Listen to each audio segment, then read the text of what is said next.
Hi, welcome to Arkintel. A single phone call changed everything.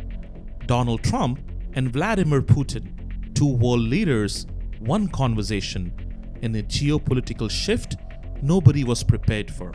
Ukraine is running out of options, and Europe's stability is at risk.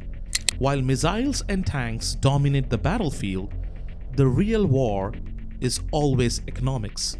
For over a decade, the West has hit Russia with sanctions designed to cripple its economy. But they haven't worked. Instead of collapsing, Russia has adapted. The military is booming, energy exports continue, and despite suffering 800,000 battlefield casualties, Putin's war machine hasn't stopped. How has Russia avoided financial ruin? And does the West have anything left in its arsenal to truly stop it? Let's break it down.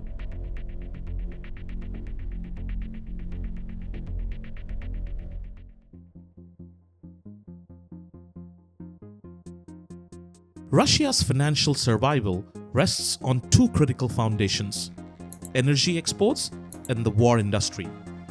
Oil and gas remain Russia's primary source of revenue, while its booming defense sector ensures money keeps flowing through the system. Russia currently produces 10.4 million barrels of oil per day, making it the third largest oil producer in the world, behind the United States and Saudi Arabia. Before the war, India's oil imports from Russia were just 1%. Today, that number has risen sharply to 35 to 40% as India takes advantage of discounted Russian crude. Meanwhile, China has become Russia's financial lifeline. The yuan has overtaken the dollar in Russian trade, becoming the dominant currency not only for transactions but even for household savings.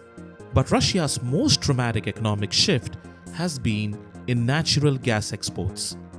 In 2021, the European Union relied on Russia for nearly 50% of its gas supply. But by 2023, that number had dropped to just 15% as Europe scrambled to reduce its energy dependence on Moscow. To fill the gap, Norway increased its gas supply to 25%, while the US boosted its gas exports to over 20%, up from just 6% before the war. This was expected to deal a massive blow to Russia. Yet, even after losing its primary gas market, Moscow continues to make billions from oil exports. Beyond energy, Russia's military-industrial complex is booming. The government is pouring billions into defense manufacturing, ramping up the production of everything from tanks to missiles. However, this has come at a cost. With so many men deployed to the front lines, Russia is facing a severe labor shortage. Civilian industries have no choice but to raise wages in an effort to retain workers, creating an economic ripple effect.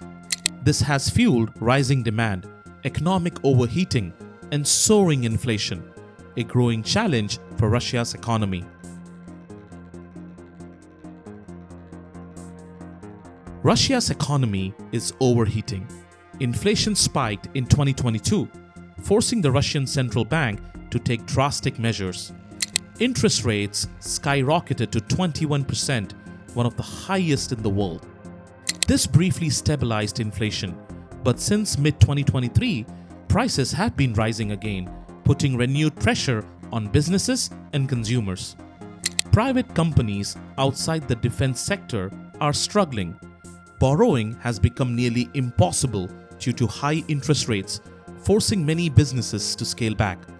Meanwhile, inflation continues to drive up the cost of living, with everyday essentials like butter and potatoes becoming increasingly expensive due to labor shortages and high demand. Despite these economic strains, Russia's budget deficit remains under 3%. That's because Moscow has managed to balance revenue and spending through sustained oil and gas sales. But there is a major weakness in Russia's economic strategy: sanctions.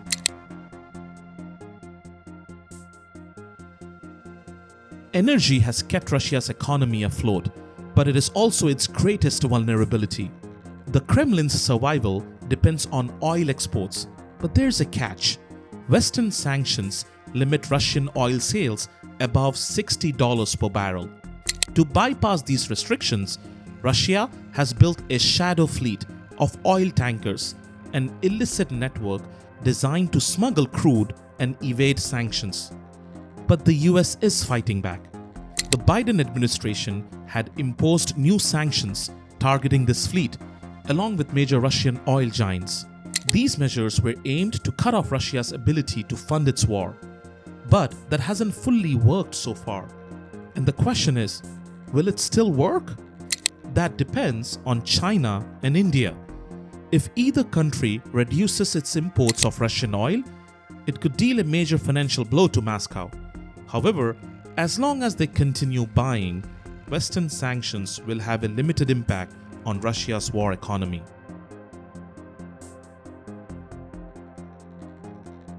Despite mounting pressures, Russia is still standing. Yes, inflation is rising. Yes, interest rates are strangling private businesses. But as long as Putin controls military spending, the war effort continues. The wild card in all of this is public pressure. Historically, major powers have been forced to retreat when their own people demand it. But in Russia, that kind of opposition is nearly impossible. Hundreds of political prisoners are locked up, social media is heavily censored, even mild criticism of the war is illegal. Putin doesn't need public approval, he just needs silence. But silence is fragile. And if economic cracks turn into fractures, how long can he keep up with it? That's the real question. While Russia battles economic challenges, the real crisis is unfolding in Europe. Ukraine's future is more uncertain than ever, with the cost of rebuilding the country estimated at over $1 trillion.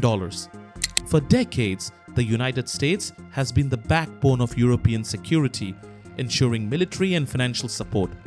But shifting political landscapes have made that support far from guaranteed. This raises a crucial question. Is global power still governed by international rules and diplomacy? Or has brute force and economic survival become the new reality? One thing is clear. This war isn't just about Ukraine. It's about who controls the world's resources, economies, and influence. And right now, that fight is only beginning. If you like this video, check out Will Canada Become a US State? In this video, we've broken down Trump's shocking declarations, the history behind them, and their potential global impact. Click the video to watch now.